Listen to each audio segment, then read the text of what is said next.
Hello everyone, you have Donnie again from Eterneva. Welcome back to our third week in our series of Remembering Remarkably. We have an amazing guest for you today. She is the CEO of Lantern, a powerhouse lady entrepreneur who's doing some amazing things in the grief and wellness space. So, hey Tracy, she will be joining us any moment now. Actually, there she is. I'm going to have her come on screen with us, and we're going to chat a little bit today. And I'm giving her 1 second. I'll sit. Hello! Can you hear and see me all right? Yeah, absolutely. I have my... It's great. How are you? I have my phone precariously placed on my computer, so apologies if it suddenly falls over.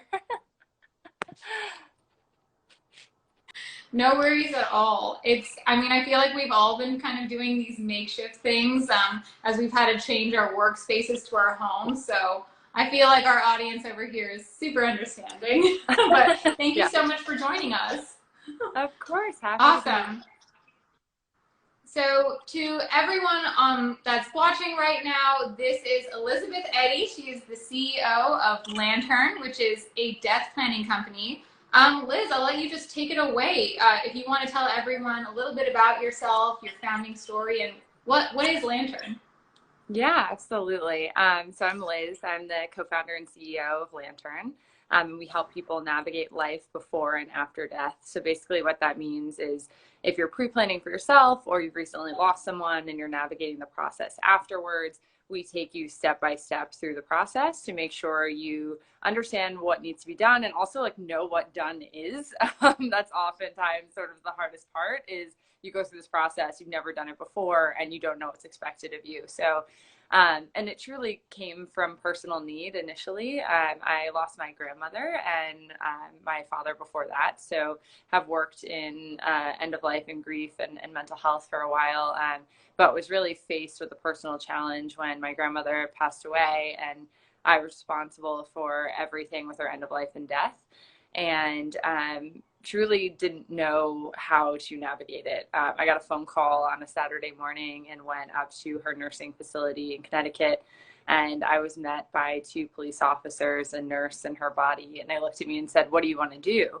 And I was 27 at the time and truly clueless. I've since learned that it doesn't matter what age you are, nobody knows how to navigate these situations until you go through it.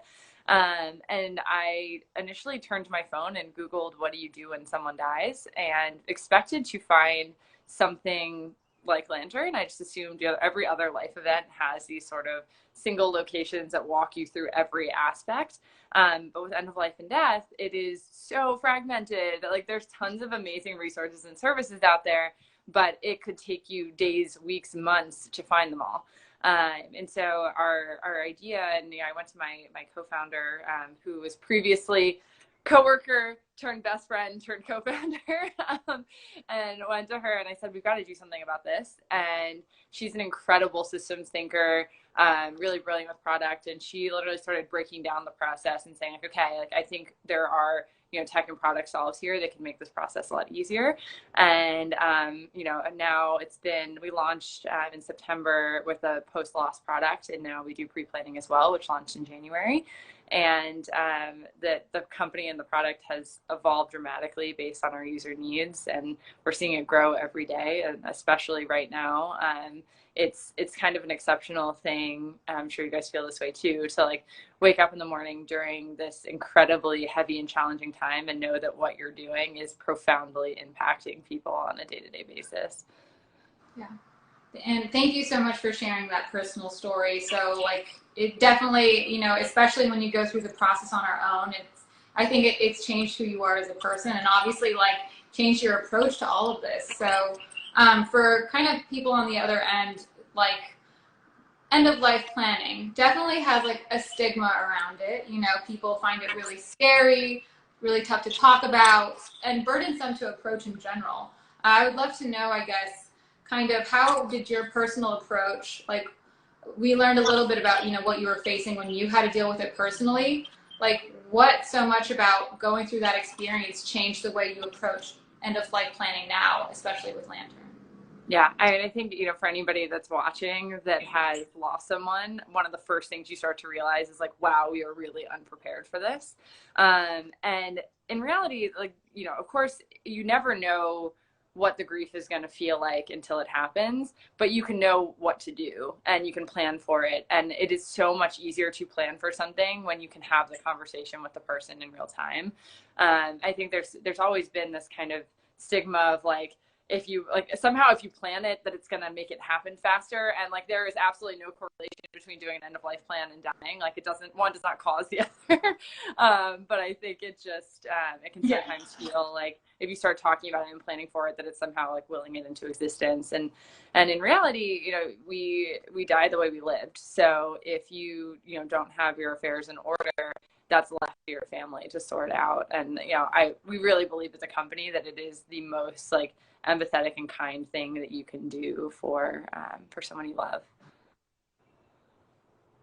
Yeah, I love how you said that too. And like, I heard something the other day that really resonated with me, because it's like what you said, like people think it makes it worse to plan for it, like maybe it can bring something on, but I heard something that really stuck with me, and that sometimes like planning for the future is a way of like protecting your loved ones. Like if you think you're protecting your children or your spouses or all your close loved ones by not talking about it, actually by bringing it up, you are kind of protecting them from often the realities that hits people up the side when a death happens. So I very much, that resonates so hard with us here.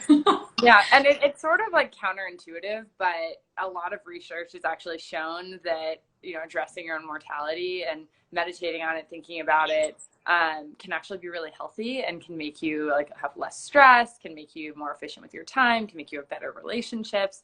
So there's actually like mental health benefits to doing these kind of things. Yeah, I love it. And I feel like we've also talked a little bit of the past, but something that would be super helpful here.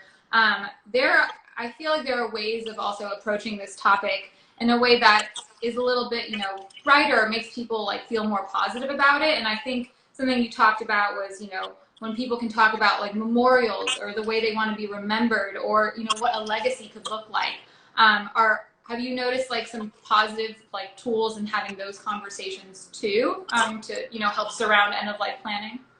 Yeah, I mean, it's also a great entry point when you're trying to figure out how to talk to someone else about an end of life plan. It can be super awkward, and a lot of people think that an end of life plan is a will, and it's a part of it, but it's not the entire it's not the entire process. That's what you do with like your money, your possessions.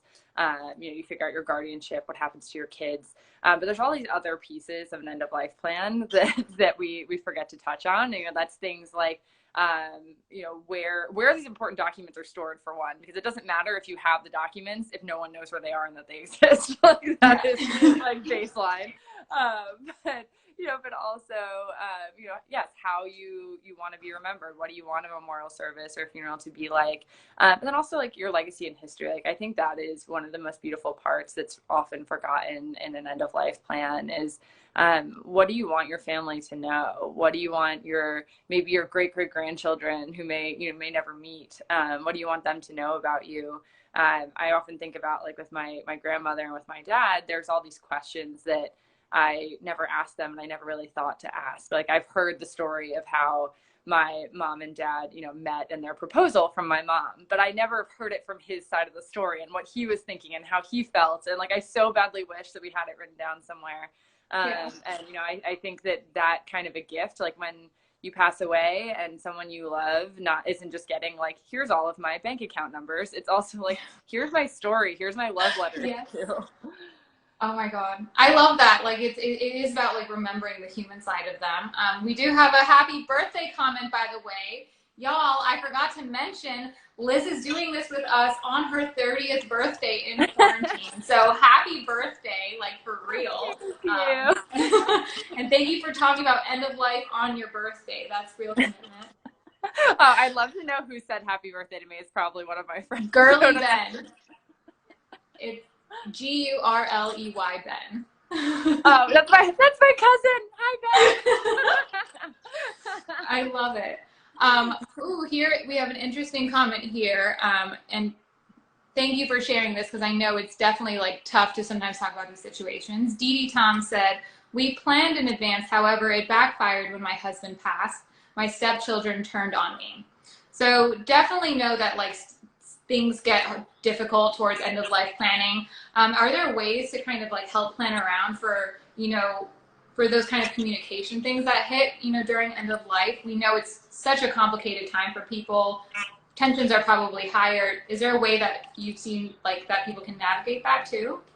Yeah. Oh, it is. It's one of the most heartbreaking processes is, oftentimes when somebody passes away, especially if they were sort of the glue in a relationship, things can crumble. There can be miscommunications. I mean, I think first and foremost, like if the person is able and capable to talk to their family members in advance about what their plans are and be able to have like hash it out and have a real conversation, that's obviously like the ideal scenario. Does that happen in reality? Very rarely, unfortunately.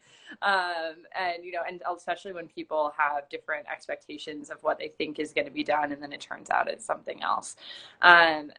One of the things I think that's really helpful with Lantern and something that we think a lot about is we're introducing collaboration capabilities, because we find that a lot of times family members kind of go head to head when there's miscommunication around like what somebody wanted for their funeral, or who's doing what, or who's contacting this person. And so being able to kind of have better insight into what everyone's doing and the decisions they're making can at least reduce some of that stress.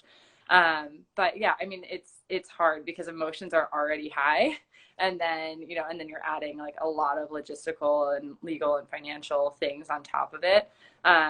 I am a firm believer though that like communication is key, and being able to really explain to your family members like why you've made certain decisions, if you can make a huge difference. I think it's good even like bringing up those topics, like even people like talking towards their own experiences in this is so helpful, because I think a lot of us are new to navigating this, and as a country we seem new to navigating these conversations. So if you had any advice around like someone wants to start having this conversation or bring up this topic, what's probably a way in the past or a way that you could see working for people in opening that conversation up? Yeah. So I kind of see it as there's like two different categories that people tend to fall into. It's either the realist or kind of pulling the empathy card. It's up to you to decide what kind of category this person falls into. But there's like the realist side, which is like everyone's going to die at some point, and it's important that we prepare for this. And for some people, like for me, that really speaks to me, right? It's like, yeah, this is just reality, and I accept it and I acknowledge it, and like let's make sure that we're thinking through these steps. On the flip side, there are some people that they might be like, yeah, I know it's eventually going to happen, but I don't want to think about it. I don't want to talk about it. I push it as far in the back of the closet of my mind as humanly possible. Yeah. The empathy card can sometimes work really well in those situations, which is more like, I want to make sure that if something were to happen to you, that I would know exactly what to do. And it really stresses me out to think that I might not be able to plan a funeral that would be meaningful, or what you would want. Or I want to make sure that like I'm doing the right thing for your dog or cat or for your kids, or like, whatever it is, that thing that like really tugs at their heartstrings. And like, again, the entry point doesn't have to be like, where's your money kept? Like it's like that's a piece of it, but that's not where you need to start. It could be as simple as like, I want, life is so short. Things are happening in this world. Like I want to know more about you. I want to know like what you would want, and I want to share with you what I want. Like let's open this dialogue. Yes, I love that. And you have a thank you from Dee Dee Toms. Thank you for sharing, Dee Dee Toms, by the way. And for anyone else that's listening, if you have questions, feel free to ask them as we go. But I think that's amazing. And I think something else that we've talked about in times like these is that it's definitely easier to focus on like our stressors and what's stressing us out, especially with like COVID and the fear and anxiety that's come with that uncertainty. But from the other side, I think there's a lot of like optimistic and other tools that are disposal that we could use right now. What kind of tools and tactics have been working for you or you all at Lantern that's kind of helped you stay connected and keeping these conversations open? Yeah, I mean, from like just generally kind of how we're staying afloat. I mean, my co-founder does an amazing job of keeping our team really engaged on a daily basis. Especially, we use Slack mostly to communicate, and then like Google Hangout, Zoom. But just like doing a lot of like wellness checks, like, hey, did you like get up and walk around since this morning? Or like, even things like that to really make people feel connected. And we're a team of 4, and so far 3 of us have had birthdays in quarantine. So like that has been a really interesting of like, how do we make people feel really special and loved during a day that is celebratory but also challenging. So she's done a fantastic job just making everyone feel really connected. Personally, I am a big fan of online workouts. I have a friend of mine who's been doing almost daily morning routines that are like, it feels good to like to move and get some of that energy out.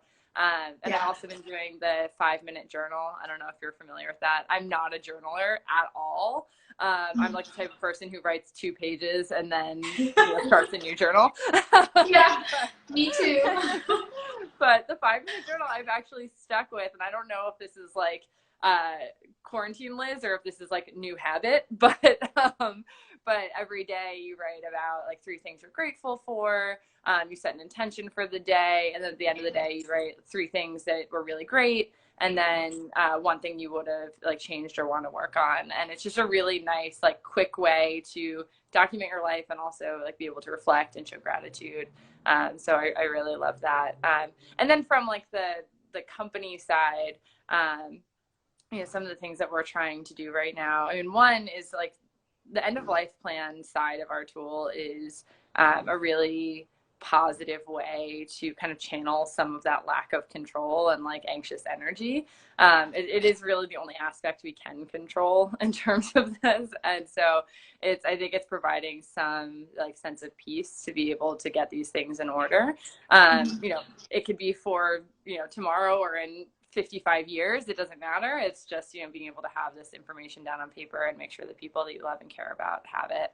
And then we're working on some documents to help people with like addressing their own mortality and also helping healthcare workers address mortality, because it's actually it's interesting. There's not it's not commonplace to have education around actually like dealing with death as a healthcare worker. And this is a very, a climate where healthcare workers are seeing a lot more death, but they're also facing it head on without family members present. So really trying to offer our support and guidance around how to have those conversations and make sure that at someone's end of life that they're being supported in the best way possible, considering the current climate.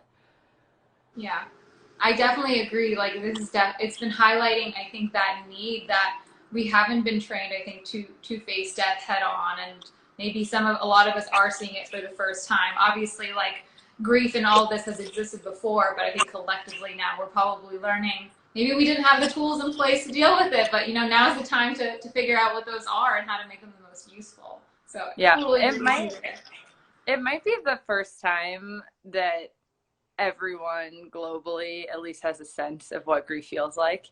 It is incredibly like uniting. I of course so wish this wasn't the way everyone found out about it, but it's I think I'm hoping that it allows for an extra level of empathy for people that have lost someone and are going through this process, because you do feel right now that it might not be the loss of a loved one, but it's the loss of normalcy, it's the loss of safety and security, and that really is a deep grief that I think we're all feeling right now. Yeah, 100%. And then something I like to always leave people with, and you've already done an amazing job of this, is, talking through resources or other places, that people can reach out for help or have questions answered or find out more. If y'all don't know, this has been an amazing chat with Liz Eddy from over at Lantern.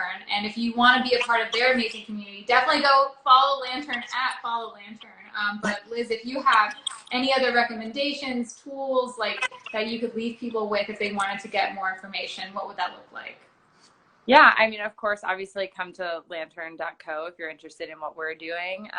I also, my previous life was in mental health. And I think now more than ever, we at least need, you know, people to talk to and reach out to and get support from. And so my previous life was that crisis text line, which is a free 24/7 crisis support line through SMS. And I would really highly recommend, if you're feeling like you need that extra support, you can text 741-741 and be connected with a trained crisis counselor. I think it's just, you know, it's empowering to at least know it's there, even if you never use it. Yeah. Oh my God, I love it so much. You've definitely given me a lot to think about. I'm definitely calling my parents after this. And you're right. Don't start on the money, folks. It's not about the money. It's just about showing people that, you know, you do care, and you know, you want to think about the future together. I actually think that is there's something beautiful in being honest about life in that way. Yeah. So thank you for definitely sharing all this. Everyone, it's been Liz Eddy. It's her birthday, so wish her a happy birthday, please. She's doing this on her 30th, so happy birthday, Liz. And thank you so much. If you have any other messages to tell everyone, now's your chance, but thank you so much for joining us. Awesome. Great. Thank you. Yeah, feel free to reach out, and it's Follow Lantern is our handle, @FollowLantern. Awesome. Thank you so much, and have a great birthday. Thank you. Bye. Awesome. Bye.